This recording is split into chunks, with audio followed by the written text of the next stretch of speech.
Hello बच्चों, welcome to PB maths.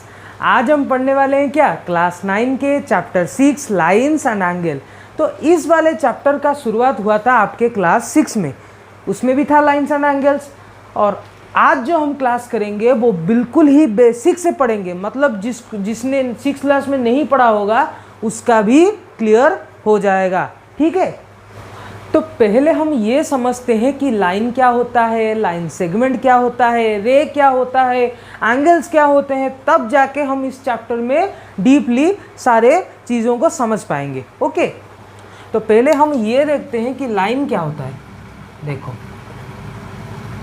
तो line आपका होता है एक ऐसा जिसका कोई एंड नहीं है। ठीक है, लाइन किसको बोलेंगे, जिसका कोई एंड नहीं है। एक सिंपल लाइन मतलब एक स्ट्रेट लाइन जिसका कोई एंड नहीं है, उसको हम बोलेंगे क्या, लाइन। लाइन सेगमेंट किसको बोलेंगे। ठीक है, जब भी आप लाइन को लिखेंगे आप कैसे लिखेंगे, ए बी, इस तरह से लिखेंगे। या फिर लाइन को स्मॉल लेटर में रिप्रेजेंट किया जाता है, किसमें, स्मॉल लेटर से रिप्रेजेंट किया जाता है। जैसे कि इस वाले लाइन दे दिया इधर, इसको लिख दिया एल या फिर ए। ठीक है, मतलब ये लाइन क्या होगा, ए लाइन समझाएगा। ओके, तो ये हो गया आपका लाइन। लाइन सेगमेंट हम किसको बोलेंगे, लाइन सेगमेंट। ये क्या होता है, किसी भी लाइन के ऊपर अगर एक डॉट इधर डाल दिया, मतलब उस वाले लाइन को हमने क्लोज कर दिया, मतलब उसको एक स्टार्टिंग पॉइंट दे दिया और एक एंडिंग पॉइंट दे दिया, मतलब जो भी होगा इतने के बीच में ही होगा। तो ये क्या समझाएगा आपका, लाइन सेगमेंट। लाइन सेगमेंट, तो लाइन सेगमेंट हम किसको बोलेंगे, जिसका एक स्टार्टिंग पॉइंट हो और जिसका एंडिंग पॉइंट भी हो। लाइन किसको बोलेंगे, जिसका ना कोई आरंभ है ना ही कोई अंत है। तो उसके बाद हम समझते हैं क्या, रे। ये रे क्या होता है, रे मतलब एक ऐसा लाइन सेगमेंट जिसका स्टार्ट तो हो लेकिन एंड नहीं होता। ठीक है, मतलब एक ही पॉइंट से वो स्टार्ट होता है लेकिन उसका कोई एंड नहीं है, मतलब स्टार्टिंग पॉइंट है एंडिंग पॉइंट नहीं है। इसको हम क्या बोलेंगे, इसको बोलेंगे हम रे। उसके बाद हम समझते हैं इंटरसेक्टिंग लाइंस। क्या, इंटरसेक्टिंग लाइंस, ये क्या होते हैं, ये सब बेसिक्स हैं। ठीक है, चैप्टर में इससे हाई लेवल का पढ़ना है, लेकिन मैं ऐसा समझा रहा हूँ जिसने 6 क्लास में नहीं पढ़ा होगा या उससे भूल गया होगा, उसको फिर से सारे याद आ गए। देखो, इंटरसेक्टिंग लाइंस किसको बोलेंगे, एक मतलब two lines having one common point. ठीक है, अगर दो लाइन के बीच में एक कॉमन पॉइंट है तो उसको हम इंटरसेक्टिंग लाइन बोलेंगे। जैसे कि इधर एक लाइन डाल दिया मैंने और इधर और एक लाइन डाल दिया, ये दो लाइन में, इस लाइन को एल बोल दिया, ये लाइन को एम बोल दिया। ठीक है, ये दो लाइन के बीच में, ये देखो, ये देख रहे हो, ये पॉइंट कॉमन है, मतलब इस वाले लाइन में भी ये पॉइंट है और इस वाले लाइन में भी ये पॉइंट है। तो ये पॉइंट के वजह से ये लाइन दो बन गई क्या, इंटरसेक्टिंग लाइन। और जिस पॉइंट में ये दोनों इंटरसेक्ट हुए हैं, जिस पॉइंट में ये दोनों इंटरसेक्ट हुए हैं उसको हम क्या बोलेंगे, इंटरसेक्टिंग पॉइंट। क्या बोलेंगे उसको, इंटरसेक्टिंग पॉइंट। जिस पॉइंट में दो लाइन आके टकराते हैं या इंटरसेक्ट होते हैं उस वाले पॉइंट को हम बोलेंगे क्या, इंटरसेक्टिंग पॉइंट। उसके बाद हम समझते हैं पैरेलल लाइंस। ये पैरेलल लाइंस क्या है, ये बहुत ही इंपॉर्टेंट है। पैरेलल लाइन मतलब दो लाइन जो कभी भी एक दूसरे के साथ इंटरसेक्ट ही ना हो, मतलब उनको कितना भी खींचो, इधर खींचो उधर खींचो, जितना भी खींचो, वो कभी एक दूसरे से नहीं टकराएंगे, मतलब उनके बीच में डिस्टेंस हमेशा इक्वल रहेगा। पैरेलल लाइन का एग्जाम्पल कैसे देखते हैं, आपका जो स्केल होता है, स्केल के ऊपर वाले हिस्से और नीचे वाले हिस्से को जितना भी हम आगे बढ़ाएं वो कभी भी अपने के इंटरसेक्ट करेंगे क्या, नहीं इंटरसेक्ट करेंगे। जैसे कि आपके दीवार के दो साइड, उनको जितना भी आगे बढ़ाए वो कभी भी इंटरसेक्ट करेंगे क्या, नहीं करेंगे। तो उस वाले दो लाइन को हम बोलेंगे क्या, parallel lines. Two lines who never intersect with each other, okay, and having equal distance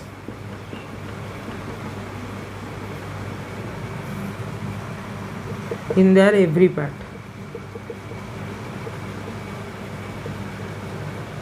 ठीक है, जैसे कि देखो ये एक लाइन डाल दिया, ये एक लाइन डाल दिया, ठीक है, ये दोनों के बीच में इधर भी जितना डिस्टेंस है, इधर भी उतना डिस्टेंस है, इधर भी उतना डिस्टेंस है, और इनको आगे बढ़ाएंगे तभी भी उनके बीच में कितना डिस्टेंस होगा, उतना ही डिस्टेंस होगा। मतलब ये दो लाइन कभी भी एक दूसरे के साथ इंटरसेक्ट नहीं होंगे, तब वो लाइन को हम बोलेंगे क्या, इंटरसेक्टिंग लाइन। लेकिन आपको एक ऐसा लाइन दिया होगा, जैसे कि इधर एक दिया है लाइन और इधर एक लाइन दिया है, ठीक है, इसको बोलेगा कि ये दोनों क्या पैरेलल होंगे, नहीं होंगे, ये अब इंटरसेक्ट नहीं है, लेकिन किसी टाइम के बाद आगे बढ़ते हुए वो एक दूसरे से जरूर टकराएंगे। देखो इसको अगर मैं आगे बढ़ा दूं, इधर देखो थोड़े ही आगे जाते ही इधर ये टकरा गया, ठीक है, अगर आगे जाके टकराएगा तब भी वो पैरेलल लाइन उसको नहीं बोला जाएगा।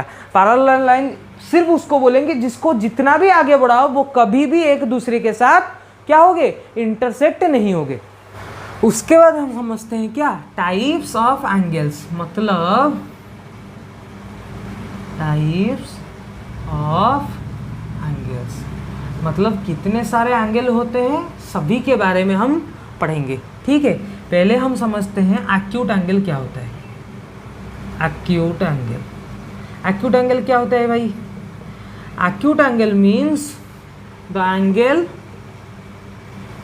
जिनको बोरिंग लग रहा है वो वीडियो को आगे थोड़ा स्किप कर ले, ठीक है, और जिनको ये भी मतलब ये सब भूल गए हैं जो, वो वीडियो कंटिन्यू करें। The angle measures between 0 degree to 90 degree, measures between 0 degree and 90 degree is called acute angle, ठीक है। acute angle किसको बोलेंगे, जो एंगल 0 डिग्री और 90 डिग्री के बीच में हो उसको acute angle बोलेंगे। जैसे कि 63 degree, 52 degree, 34 degree, these are examples of acute angle। उसके बाद समझते हैं क्या, राइट एंगल। राइट एंगल किसको बोलेंगे, जो राइट में खड़ा हो, नहीं उसको राइट एंगल नहीं बोलेंगे, राइट एंगल बोलेंगे the angle measures 90 degree is called right angle, ठीक है, जिसका कितना मेजर 90 डिग्री हो, मतलब जो 90 डिग्री वाला एंगल है उसी को ही राइट एंगल बोलेंगे हम। उसके बाद समझते हैं क्या, ऑब्ट्यूस एंगल। ऑब्ट्यूस एंगल किसको बोलेंगे, ऑब्ट्यूस एंगल देखो, द एंगल मेजर्स, ये बहुत ही इंपॉर्टेंट है, आपको लगता होगा बहुत आसान है लेकिन ये याद रखना बहुत इंपॉर्टेंट है। तो जिनको आता है वो वीडियो आगे थोड़ा चले जाएं, जिनको ये याद नहीं है वो पेशेंस के साथ इसको देखें। The angle measures between 90 degree and 180 degree is called obtuse angle, ठीक है। obtuse angle किसको बोलेंगे, जो 90 डिग्री और 180 डिग्री के बीच में हो। तो देखो एग्जांपल, जैसे कि 94 degree, 107 degree, 138 degree, these are examples of क्या, obtuse angles। तो उसके बाद समझते हैं क्या, रिफ्लेक्स एंगल। ये रिफ्लेक्स एंगल क्या है,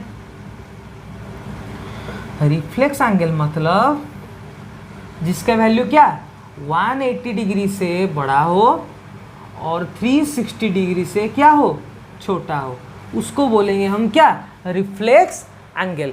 जैसे कि एक एंगल दिया होगा, देखो इधर एक एंगल दिया हुआ है, ये हो गया आपका 50 डिग्री, इसका रिफ्लेक्स क्या है, ये जो बाकी तक बचा ये वाला उसका रिफ्लेक्स है, ठीक है। रिफ्लेक्स एंगल और एक एंगल को सम करेंगे तो हमेशा 360 डिग्री आएगा। क्यों, हमको ये पता है कि हमारा सराउंडिंग कितने डिग्री का है, 360 डिग्री का है। तो अगर ये 50 का है, ये टोटल कितना का है 360, तो बाकी तक कितने का होगा 360 माइनस 50, 310 डिग्री।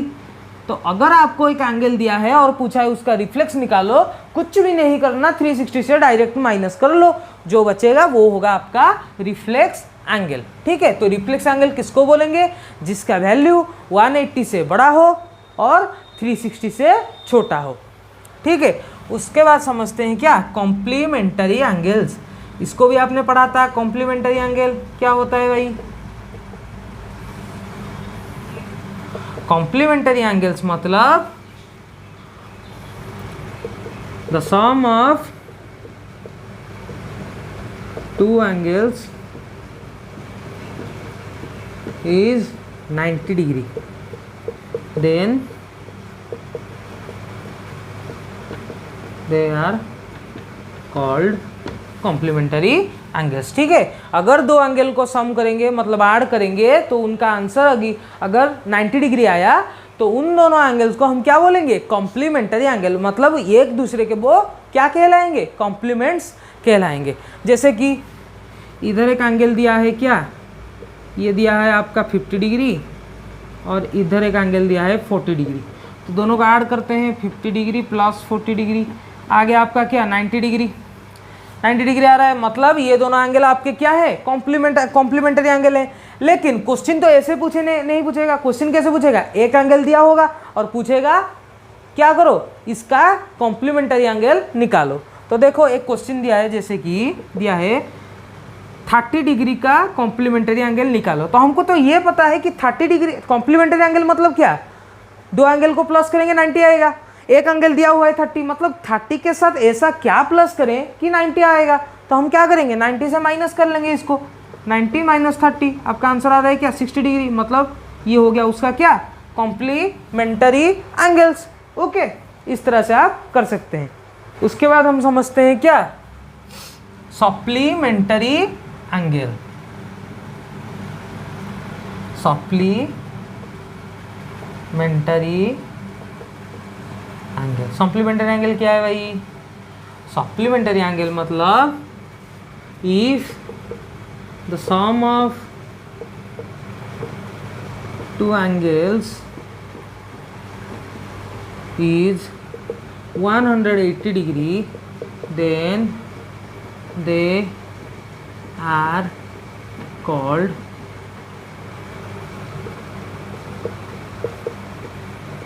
Supplementary angles. ठीक है, अगर दो एंगल को प्लस करेंगे और उनका आंसर कितना आएगा 190 डिग्री आएगा तो कॉम्प्लीमेंटरी एंगल, और 180 डिग्री आएगा दोनों को ऐड करके तो उनको हम क्या बोलेंगे, सप्लीमेंटरी एंगल्स। जैसे कि आपको पूछा होगा, एक क्वेश्चन दिया होगा क्या, find the supplement of 75 degree. तो आप कैसे निकालेंगे, देखो हमको तो ये पता है कि 75 के साथ क्या प्लस करेंगे कि वो 180 आएगा। ये तो होता है ना सप्लीमेंटरी एंगल, मतलब दो एंगल को प्लस करेंगे तो 180 आएगा। एक तो दिया हुआ है, मतलब इसके साथ क्या ऐसा प्लस करे कि 180 आएगा। तो हम सीधे क्या करेंगे, 180 से इसको माइनस कर लेंगे तो हमारा आंसर कितना आएगा 105 डिग्री। तो आपका आंसर कितना आएगा 105 डिग्री। तो इस तरह से आप सप्लीमेंटरी एंगल्स निकाल सकते हैं। उसके बाद हम समझते हैं क्या एडजेसेंट एंगल। ये क्या है एडजेसेंट एंगल, तो पहले आप मुझे ये बताओ कि एंगल में कितने रे होते हैं, एंगल में कितने रे होते हैं। अगर मैं ऐसा एक एंगल बनाऊं तो मैं दिख रहा हूँ क्या, इधर एक ये एक रे है और ये एक रे है। ठीक है, दो रे होते हैं, मतलब दो लाइन होते हैं, कुछ भी होता है। ठीक है, दो रे होते हैं। तो एडजेसेंट एंगल किसको बोलेंगे, two angles having one common side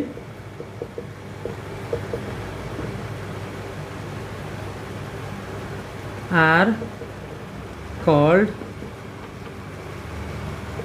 adjacent angle. ठीक है, तो एडजेसेंट एंगल किसको बोलेंगे, अगर दो एंगल के पास एक साइड कॉमन हो, मतलब वो साइड इस एंगल के पास भी हो और वो साइड उस एंगल के पास भी हो, तब वो हम दो एंगल को क्या बोलेंगे, एडजेसेंट एंगल बोलेंगे। जैसे कि देखो मैंने इधर एक एंगल बना दिया, ठीक है, ऐसा एक शेप मैंने बना दिया, ठीक है। थोड़ा बड़ा कर लेता हूँ, आपको दिखाई नहीं देगा, देखो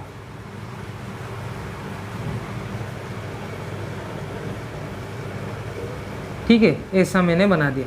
तो आप देखो इधर दो एंगल क्रिएट हो रहे हैं, एक तो होता है ये, ठीक है, ये वाला, और एक होता है ये। तो अगर इन दोनों एंगल के बीच में देखेंगे, ये एंगल कहाँ से शुरू होता है, ऐसे जाता है, और ये एंगल ऐसे जाता है, ये साइड कॉमन है। अगर ये साइड कॉमन है तो ये दो एंगल को हम क्या बोलेंगे, एडजेसेंट एंगल्स बोलेंगे। तो एडजेसेंट एंगल हम किसको बोलेंगे, two angles having one side common are called adjacent angles. इससे ही आता है आपका क्या, लीनियर पेयर। चलो उसको पढ़ते हैं। लीनियर पेयर हम बोलेंगे क्या, टू सम ऑफ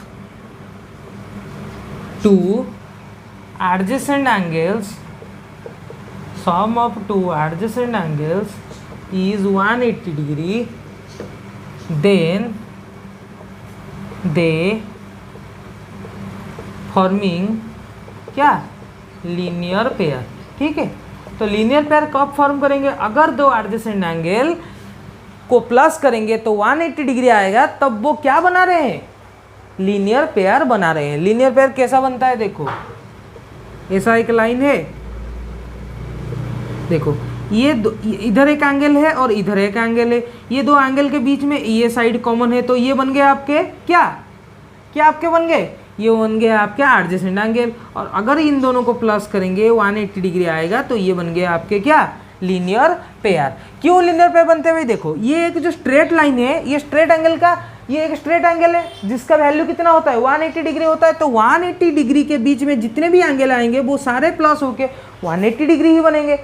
ठीक है, अगर मैं एक मैंगो को 3 हिस्से में काट दूं तो वो क्या 3 मैंगो बन जाएंगे क्या, तब भी अगर उनको जोड़ के रख दूं वो एक ही मैंगो कहलाएंगे। वैसे ही ये टोटल 180 है, इसमें से जितना भी मैं बनाऊं वो सारे प्लस होंगे, कितने बनेंगे, 180 डिग्री ही बनेंगे।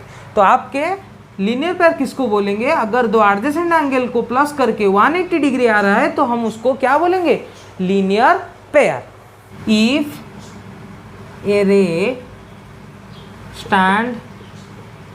stands on a line, then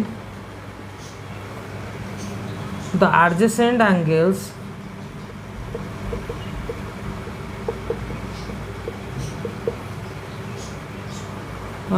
then the sum of adjacent angles forms by the ray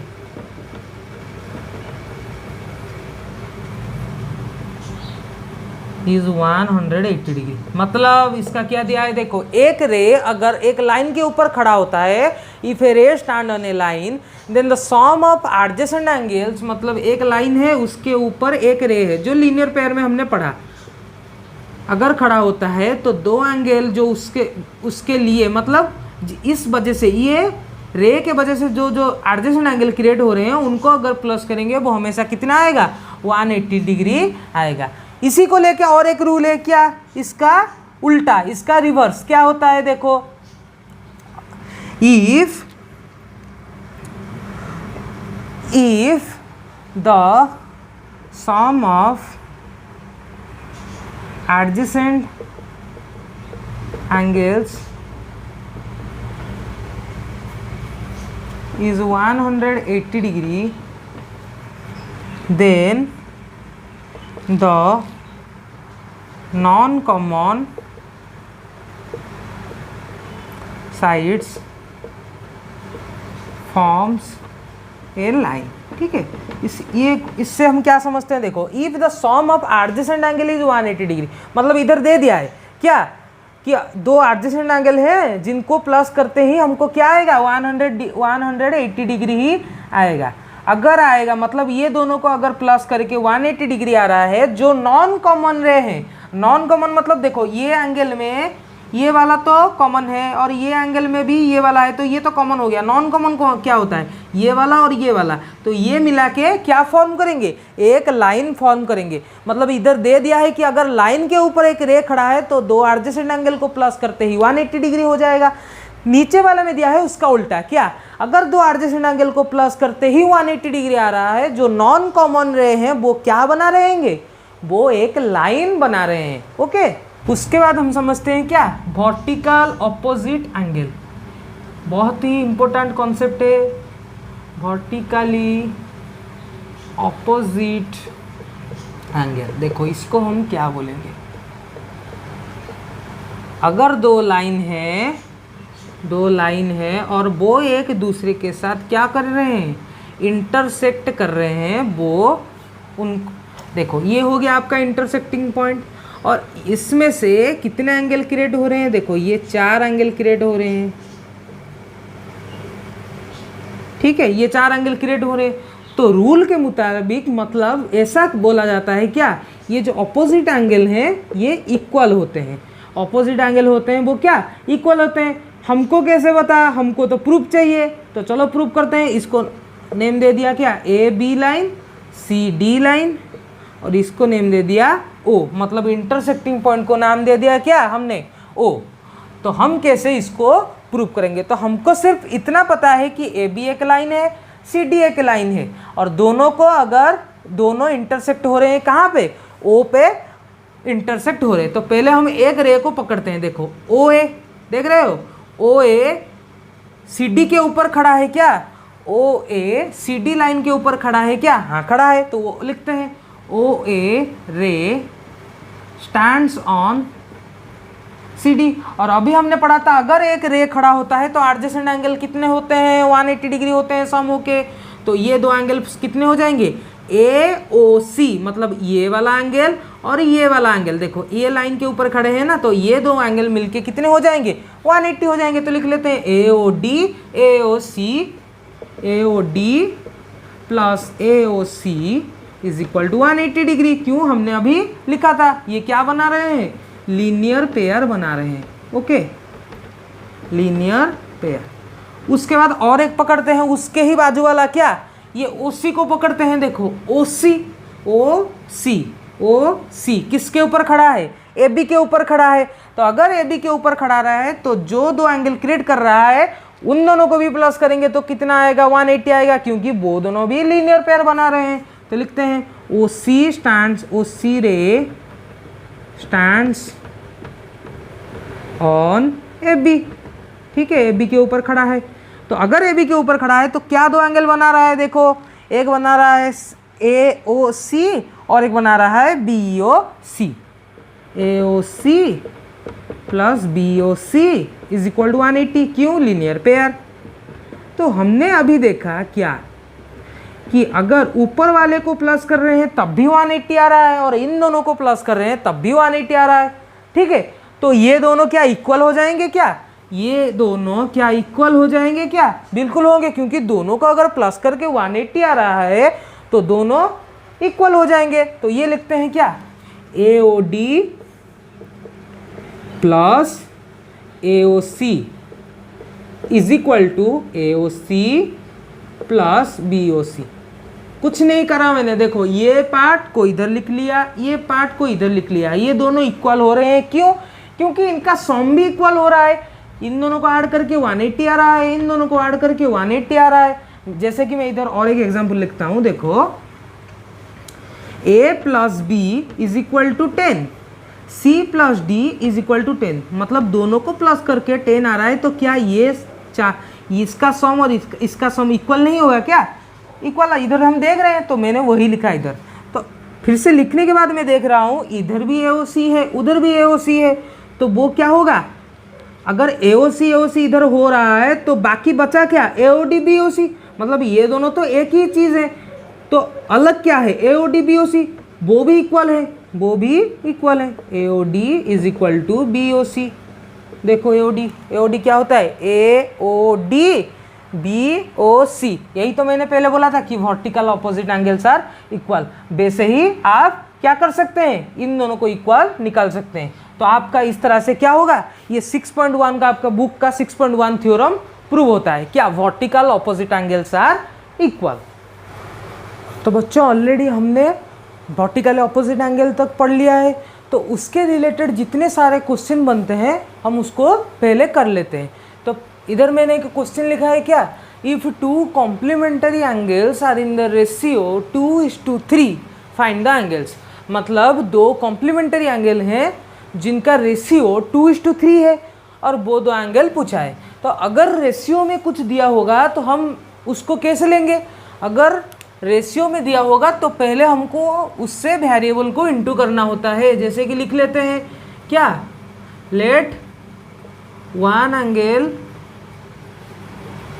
is equal to 2x। देखो ये 2:3 से ये बन गया 2x और ये बन जाएगा क्या, another angle is equal to 3x। एक 2x बन गया और एक 3x बन गया। हमको पता क्या है, ये कॉम्प्लीमेंट्री एंगल है। कॉम्प्लीमेंट्री एंगल का मतलब दोनों का सम कितना आएगा, 90 डिग्री आएगा। इसका मतलब अगर दोनों को हम ऐड करेंगे तो कितना बनेगा, 90 डिग्री बनेगा। तो देखो then 2x plus 3x is equal to 90। Why, complementary angles. Okay, तो कॉम्प्लीमेंट्री एंगल्स है तो क्या 5x इज इक्वल टू 90। तो x इज इक्वल टू कितना बनेगा, 90/5 इज इक्वल टू 18 डिग्री। तो आपका x आ गया 18। हमको तो x नहीं चाहिए, हमको चाहिए 2x और 3x। तो 2x इज इक्वल टू कितना होगा, 2 × 18 is equal to 36 degree. 3x is equal to 3 × 18 is equal to 54 degree. Therefore the complementary angles are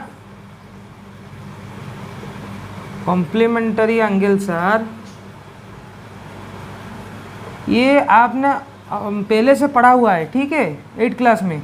हम फिर से रिवाइज कर रहे हैं। 8th क्लास या 7th क्लास में हमने पढ़ा हुआ है ये सब, ठीक है। उसको पहले रिवाइज कर लेते हैं, उसके बाद थोड़े एडवांस वाले करेंगे। तो आपके कॉम्प्लीमेंट्री एंगल कितना आ गए, 36 एंड 54 डिग्री। और एक क्वेश्चन करते हैं। तो इधर और एक क्वेश्चन लिखा है क्या, if one angle is 4 more than 3 time of its supplement find the angles. ठीक है, तो क्वेश्चन दिया है एक एंगल दूसरे एंगल से कितना है, उसके 3 गुने से 4 ज़्यादा है, 3 टाइम्स देन 4 प्लस। ठीक है, तो एक एंगल को अगर ले लेते हैं, एक वेरिएबल ले लेते हैं, लेट वन एंगल, किसी भी एंगल को हम ले लेते हैं, क्योंकि दोनों एंगल बीच में हमको कोई भी मालूम नहीं, तो किसी भी एंगल को ले लेते हैं क्या, ए ले लेते हैं। दूसरा एंगल क्या बन जाएगा, another angle is equal to, देखो क्या दिया हुआ है क्वेश्चन में, 4 मोर देन, इसका मतलब 4 प्लस होगा किसके साथ, 3 टाइम्स ऑफ एंगल, इसके 3 टाइम के साथ। तो ये बन जाएगा क्या, 3a + 4, 3a + 4। तो दोनों एंगल हमको पता चल गया, एक हो गया a और एक हो गया 3a + 4। तो हमको दिया क्या है, ये दोनों एक दूसरे के सप्लीमेंट हैं। अगर सप्लीमेंट होता है तो दोनों को हम क्या बोलेंगे, दोनों को ऐड करने से क्या होगा, 180 होगा। तो मिल गया हमको answer. Then a + 3a + 4 is equal to 180। दोनों को ऐड कर लेंगे तो 180 आएगा, बिकॉज ऑफ क्या, सप्लीमेंट्री एंगल।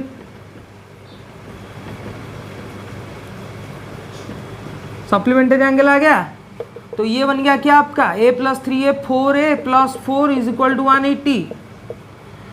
4a, ये +4 था, उधर जाके माइनस हो गया, 4a is equal to 176, a is equal to 176 divided by 4 कितना बनेगा, 4 4 जा 16, 4 4 जा 16, 44 डिग्री। तो a आ गया आपका क्या, 44 डिग्री। हमको a चाहिए क्या, हाँ चाहिए, a लिया था, ये एक इसको लिया था, तो एक एंगल तो आ गया a। दूसरा एंगल कितना आएगा, 3a + 4, तो वो कितना बनेगा, देखो 3a मतलब 3 × 44 + 4, 3 × 44 कितना आएगा आपका, 132 + 4, ये बन गया 136 डिग्री। तो ये दोनों एंगल आ गए क्या, देयरफॉर 2 एंगल्स आर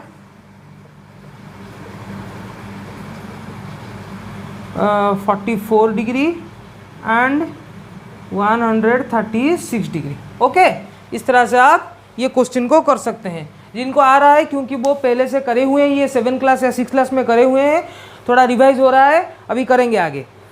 तो इधर एक क्वेश्चन है, इसको सॉल्व करते हैं। देखो ये दिया है आपका, ये देखो एक क्रॉस बना हुआ है और दिया हुआ है क्या, ए एंगल दिया हुआ है 70, तो पूछा है B angle, C angle, D angle.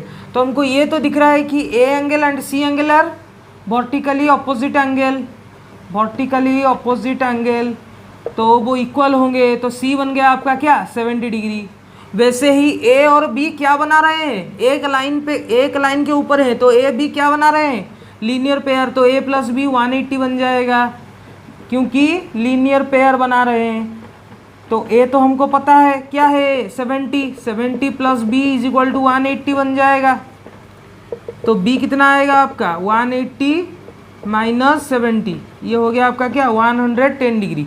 तो बी हो गया आपका 110 डिग्री। वैसे ही बी और डी क्या हो रहे हैं, बी और डी इक्वल होते हैं, क्योंकि वर्टिकली अपोजिट एंगल। तो डी भी आपका आ गया क्या 110 डिग्री। इस तरह से आप तीनों की आंसर निकाल सकते हैं। तो हमको ए तो पता था, बी सी डी हमने निकाल दिया।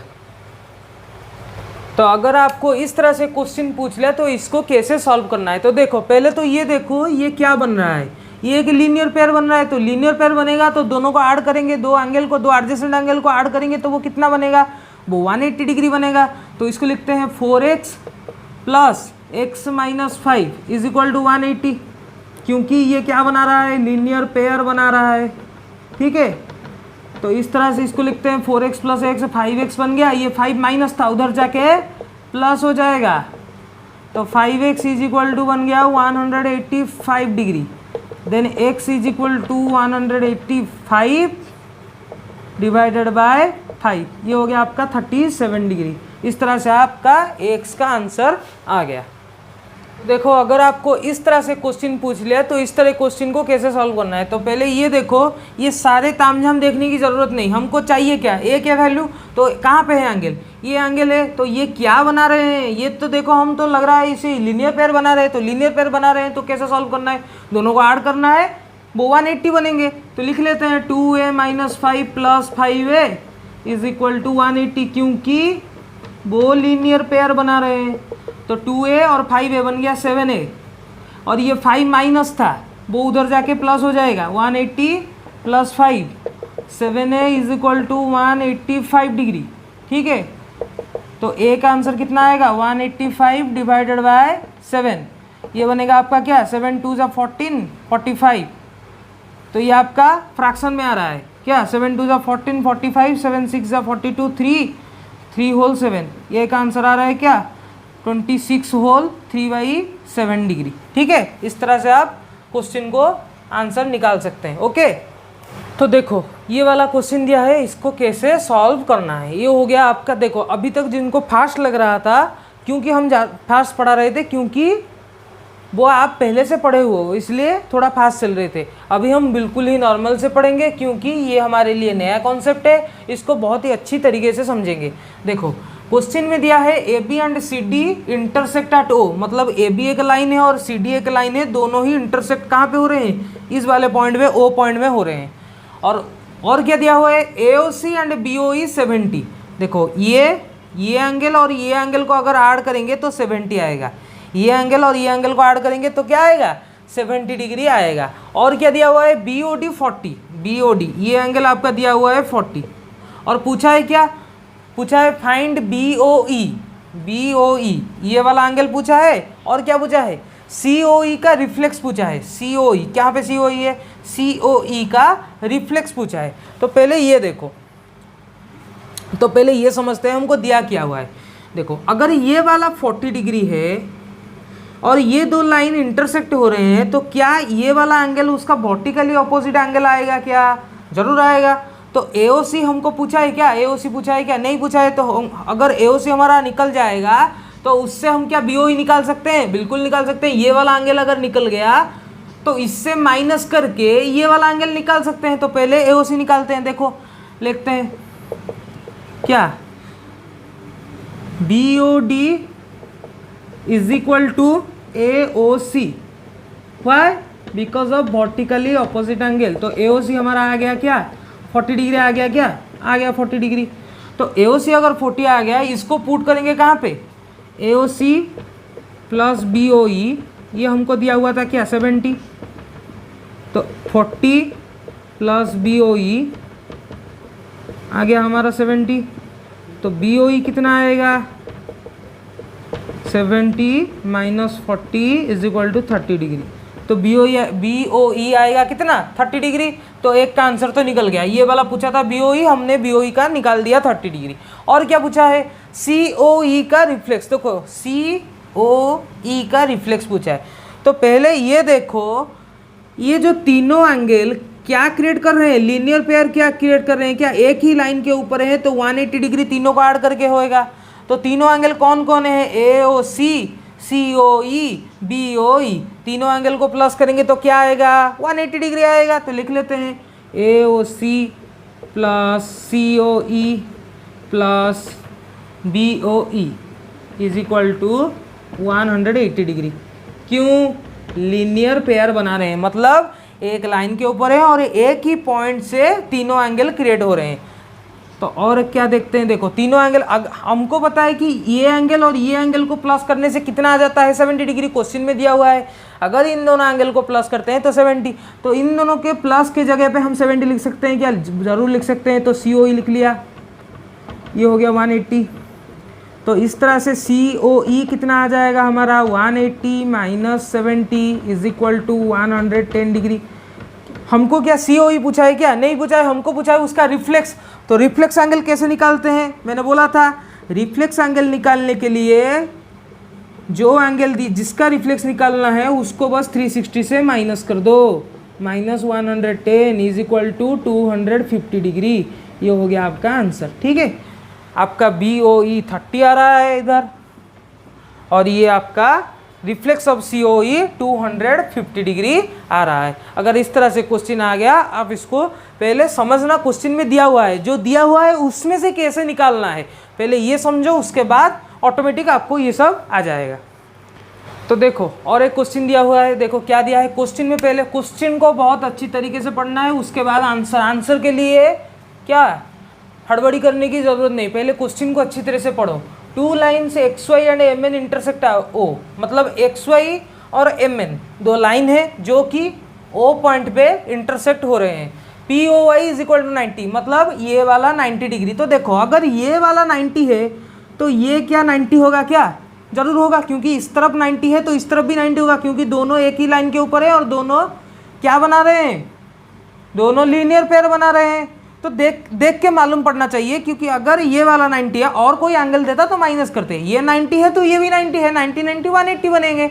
तो इस वाले POX भी, अगर POY 90 है तो POX भी आपका कितना आ जाएगा 90 डिग्री आ जाएगा। और क्या दिया हुआ है क्वेश्चन में, A/B 2/3 दिया हुआ है, मतलब A एंगल और B एंगल का रेशियो दिया हुआ है 2/3, और हमको पूछा क्या है C एंगल पूछा है। तो पहले हमको ये देखना है, देखो ये वाला 90 तो ये वाला 90, तो A और B का वैल्यू पहले निकालते हैं। कैसे निकालना है, देखो क्वेश्चन में दिया है POY इज इक्वल टू 90, तो अगर POY 90 है तो POX plus POY is equal to 180 बनेगा। क्यों बनेगा भाई, लीनियर पेयर बना रहे हैं। POX दिया हुआ है तो इधर POX रख लिया, तो ये तो 90 था, POY इज इक्वल टू 180, तो POX ये बन गया आपके क्या 180 minus 90 is equal to 90 degree. तो POX आ गया आपका क्या 90। अभी हमको दिया है A/B इज इक्वल टू 2/3, अगर ये 2/3 है, let A is equal to 2x, B is equal to 3x। तो रेशियो में जब दिया है पहले उसको वेरिएबल में कन्वर्ट कर लो, 2x 3x आ गया। तो उसके बाद आते हैं POX पे। देखो ये जो POX है, क्या ये दो एंगल को ऐड करके बन रहा है, क्या ये जो टोटल एंगल है क्या ये दो छोटे एंगल को प्लस करने से बनेगा, हाँ जरूर बनेगा। तो लिख लेते हैं POX इज इक्वल टू 90 है, POX इज इक्वल टू 90 है, तो POX किससे बन रहा है, A एंगल और B एंगल को प्लस करने से। तो A plus B is equal to 90, A कितना 2x plus 3x is equal to 90। ठीक है, उसके बाद क्या आएगा, बोर्ड थोड़ा छोटा है इसलिए थोड़ा एडजस्ट करके लिख रहा हूँ। 2x 3x 5x बन गया, 5x is equal to 90, x is equal to 90/5 is equal to 18 degree. 2x is equal to 2 into 18 is equal to 36 degree, 3x is equal to 3 into 18 is equal to 54 degree. तो आपके दो angle कितना आ गया, A B कितना आ गया, A B कितना आ गया, A B आ गया आपका क्या 36 एंड 54। उसके बाद हमको ए बी नहीं चाहिए था, हमको चाहिए था क्या सी एंगल। तो सी एंगल कैसे निकालना है, तो देखो सी एंगल निकालने के लिए पहले सी को देखो, सी एंगल और कौन से वाला एंगल, ये देखो दो लाइन दिया हुआ है, तो हमको पहले ये ढूंढना है भाई लीनियर पेयर कहाँ बन रहा है। तो सी एंगल के साथ बी एंगल लीनियर पेयर बना रहे हैं। देखो एक ही लाइन के ऊपर सी एंगल भी है और बी एंगल भी है, तो दोनों मिलके कितने बन जाएंगे 180 बन जाएंगे। तो लिख लेते हैं B plus C is equal to 180, क्यों लीनियर पेयर, इसको एलपी लिख लेते हैं, ठीक है समझ जाना। ओके तो बी कितना आ रहा है हमका, बी हमने लिया था 3x, तो 54 डिग्री आ रहा है। 54 plus C is equal to 180, C is equal to 180 minus 54 degree. तो हमको आ रहा है क्या सी आ रहा है 10 से 4 गया 6, 7 से 5 गया 2, 126 डिग्री हो गया आपका आंसर। सी पूछा था, सी हमने निकाल दिया, ठीक है।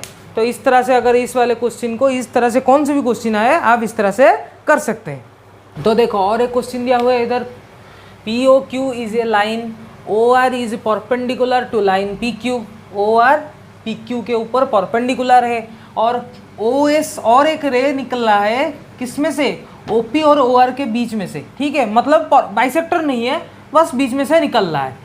तो हमको प्रूव करना है R O S is equal to half Q O S minus P O S. देखो तो इस वाले क्वेश्चन को पहले सॉल्व करने से देखो कौन कौन से एंगल के बारे में पूछा है, R O S, Q O S, P O S, और हमको दिया है क्या सिर्फ इसका वैल्यू, किसका आर ओ क्यू का। तो पहले हम लिख लेते हैं क्या आर ओ क्यू, तो लिखते हैं पहले R O Q is equal to 90। तो आर ओ क्यू 90 है, तो आर ओ पी भी कितना आएगा, R O P plus R O Q is equal to 180, क्यों मैं नहीं बोलूँगा आप बोलो, लीनियर पेयर, ठीक है। तो हमारा आर ओ पी कितना आएगा, ये तो 90 है, तो हमारा आर ओ पी भी आएगा क्या 180 minus 90 is equal to 90 degree, ठीक है। तो ये वाले टोटल भी हमारे 90 आ गए। तो हमको तो ये नहीं चाहिए था, हमको चाहिए क्या R O S, Q O S, P O S. देखो आर ओ एस और क्यू एस के बीच में रिलेशन बनाते हैं, Q O S R O S. हम देख रहे हैं जो ये क्यू ओ एस है वो दो एंगल को लेके बन रहा है, जो ये टोटल वाला एंगल है, ये टोटल वाला एंगल वो ये एंगल और ये एंगल को लेके बन रहा है। तो पहले लिख लेते हैं Q O S is equal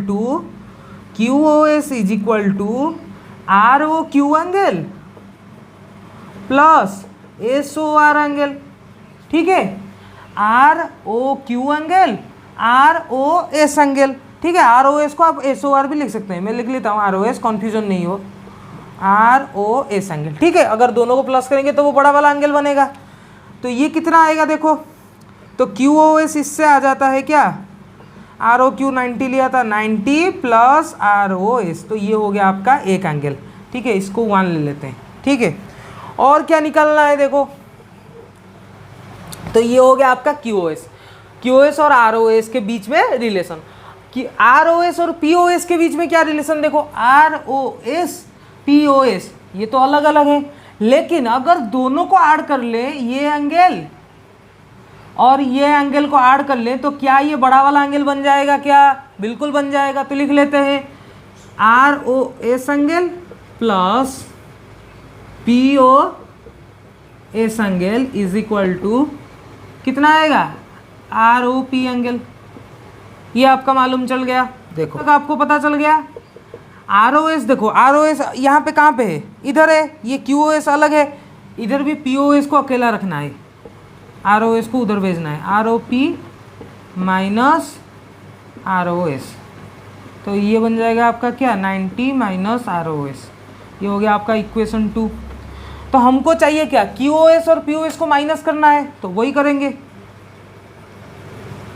तो सब्सट्रैक्ट 1 माइनस 2, तो क्या आएगा देखो, Q O S minus P O S is equal to, ये कितना था 90 plus R O S minus bracket में रहेगा 90 माइनस आर ओ एस। तो ब्रैकेट अगर फिटेगा, ब्रैकेट को निकालेंगे तो ये कितना बन जाएगा, R O S minus 90 plus R O S, symbol बदलेगा, 90 कट गए, ये बन गया आपका क्या 2 आर ओ एस। तो 2 इधर इंटू है, इधर आके डिवाइड बन जाएगा, ये बन जाएगा क्या half Q O S minus P O S is equal to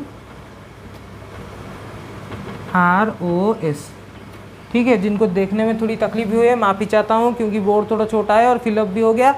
तो आपका ये आ गया आंसर। देखो यही पूछा था, half Q O S minus P O S equal R S. ये थोड़ा उल्टा निकला है, कुछ वही निकला है, लेकिन अगर उल्टा लिख लेंगे स्टेप लिखने के लिए तो लिख लेते हैं इधर, देखो इधर लिख लेते हैं। तो इधर आर ओ एस को इधर ला लेते हैं, R O S is equal to half Q O S minus P O S. थोड़ा गौर से देखना, पता चल जाएगा किस तरह से निकल रहा है। ठीक है, ओके। तो इस तरह से ये वाले क्वेश्चन को भी आप निकाल सकते हैं। तो अगर इस तरह से क्वेश्चन दिया जाए तो आप इसको कैसे सॉल्व करेंगे। तो इसमें हमको फिगर नहीं दिया है, हमको खुद से बनाना पड़ेगा। It is given that X Y Z is equal to 64 degree. पहले बना दो X Y Z, X Y Z, ये बन गया हमारा क्या 64 डिग्री। उसके बाद दिया है क्या X Y is produced to point P. X Y line को खींचना है कहाँ तक, पी पॉइंट तक। ठीक है, पी पॉइंट तक खींचना है, तो खींच लिया। उसके बाद दिया है क्या, if ray Y Q bisect Z Y P. Z Y P किधर है, जेड वाई पी को बाइसेक्ट कर रहा है कौन, वाई क्यू बाइसेक्ट कर रहा है। ठीक है, वाई क्यू बाइसेक्ट कर रहा है। तो हम देख रहे हैं क्या, अगर बाइसेक्ट कर रहा है तो ये एंगल और ये एंगल इक्वल होंगे क्या, बिल्कुल इक्वल होंगे। तो अगर इसको x ले लेंगे तो ये वाला भी कितना बन जाएगा, x बन जाएगा। इतना तो पता चल गया। Find X Y Q. X Y Q क्या है, एक्स वाई क्यू मतलब ये वाला टोटल एंगल निकाला है। टोटल एंगल निकालने के लिए क्या बनाना पड़ेगा, 64 और x को प्लस करना पड़ेगा, जिसके लिए x का वैल्यू निकालना पड़ेगा। इतना तक पता चल गया। और क्या पूछा है, रिफ्लेक्स क्यू वाई पी।